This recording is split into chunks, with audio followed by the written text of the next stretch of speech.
네, 더불어민주당이 추진해온 고위공직자 범죄수사처 공수처법 개정안이 오늘 오후 국회 본회의에서 처리될 예정입니다.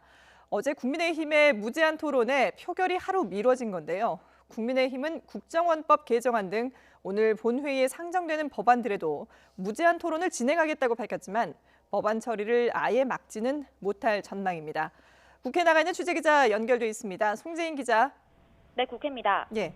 자, 오늘 본회의에 오르는 법안이 공수처법뿐만은 아닌데요. 어디까지 표결이 되는 겁니까?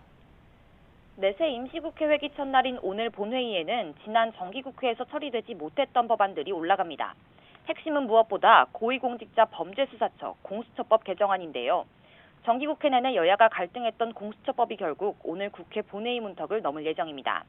공수처장 후보 추천 과정에서 야당의 거부권을 무력화해 공수처를 신속 출범시키도록 규정한 내용인데요.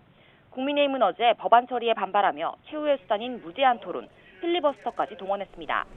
하지만 자정에 정기국회 회기가 종료되면서 3시간 만에 자동 종료됐는데요. 무제한 토론이 끝난 안건은 지체 없이 표결돼야 하는 만큼 오늘 오후 2시 임시국회 본회의에서 처리될 예정입니다. 공수처법 자동 표결이 끝나는 대로 공수처법 후속 법안 12건도 잇따라 투표에 붙여질 전망인데요. 공수처가 각계 기관에서 수사 관련 정보를 받아볼 수 있게 하는 등 운영을 뒷받침하는 법안들입니다. 민주당의 다수 의석수를 바탕으로 모두 본회의를 통과할 것으로 전망됩니다. 이후엔 어제 본회의에 상정됐지만 여야 교섭단체 추가 합의를 위해 표결이 보류됐던 세월호 참사 진상규명 특검 임명 요청안도 함께 투표에 붙여질 예정인데요.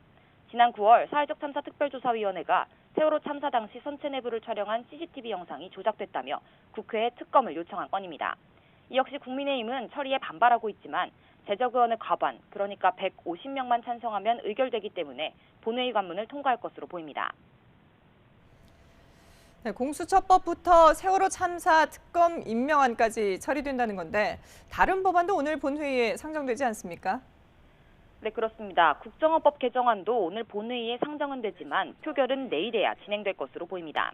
국민의힘이 공수처법 때와 마찬가지로 무제한 토론을 신청한 법안이기 때문에 표결이 미뤄지는 건데요. 국민의힘 하태경 의원 등이 순서대로 나서 대공수사권을 경찰로 이관하는 건 경찰의 권력 과잉을 부를 수 있다며 반대할 것으로 보입니다. 하지만 이 역시 국정원법 표결을 완전히 막지는 못할 것으로 보이는데요. 민주당을 포함해 법여권 180명만 뜻을 모으면 무제한 토론을 24시간만 하게 하고 강제 종료시킬 수 있기 때문입니다. 이후엔 자동으로 무제한 토론 법안이 표결에 올라가는데요. 이에 따라 민주당은 내일 국민의힘의 무제한 토론이 24시간을 채우는 대로 강제 종결시키고 국정원법 개정안을 통과시키겠다는 방침입니다. 민주당은 같은 논리로 이른바 대북전단 살포 금지법도 하루 미뤄서 처리하겠다는 방침인데요.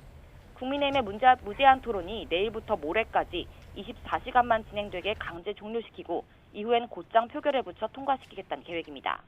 지금까지 국회에서 YTN 송재인입니다.